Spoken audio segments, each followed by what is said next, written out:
สวัสดีครับมาชมผลงานของวันที่6นะครับเนาะเพราะว่า3หน่อยของเราเนาะครับเนาะผลงานของวันที่6เป็นแนวใดเนาะนี่นะครับเนาะหน่อยพิเศษเนาะครับเนาะออก7570มีเนาะครับเนาะนี่เขา70เนาะครับเนาะหน่อยปกติเนาะครับอันนี้หน่อยปกติ06แล้วก็32เนาะครับเนาะ32เนาะครับเนาะปกติเขา32เนาะครับหน่อย VIP เนาะครับเนาะ03อีกเนาะครับแล้วก็38เนาะครับ3883มานะครับแตกทั้ง3หน่อยเนาะครับเนาะมาทั้ง3หน่อยเนาะครับเนาะเขาดีมาชมของวันที่7ของเราครับเนาะ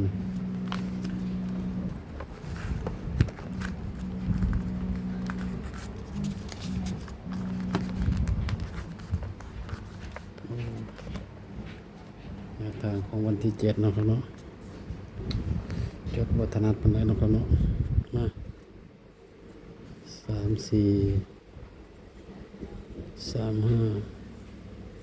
36 37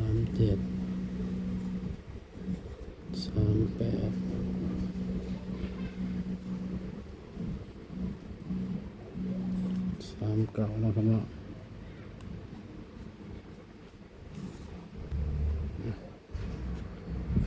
เขียนวัฒนธรรมเนาะ45 46 47 48 49นะครับเนาะ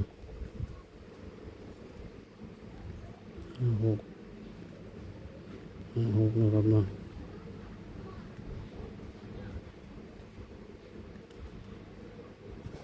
57นะครับเนาะ58 59 67 68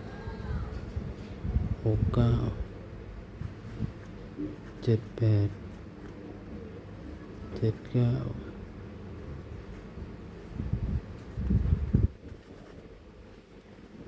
89นะครับเนาะส่วน9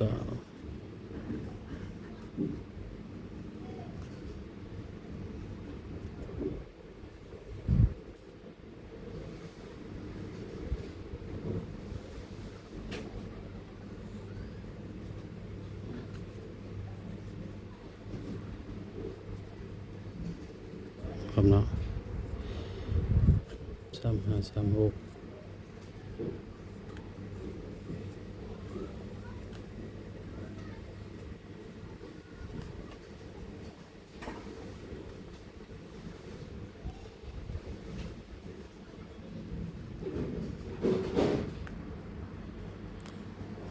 ครับ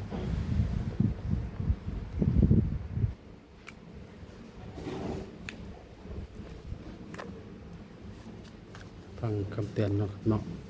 คำเตือนสูตรมีเขามีดุดเนาะครับเนาะเป็นแค่เพียงแนวทางเนาะครับเนาะบ่ได้ส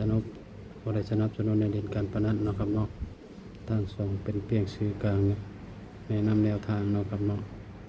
พิจารณาให้ดีก่อนนำไปใส่เนาะครับเนาะถ้าผิดพลาดประการใดขอโทษขออภัยเนาะครับเนาะฝากชมคลิปให้จบเลยเด้อครับพอได้ชาชมชั่วโมงเนาะครับเนาะ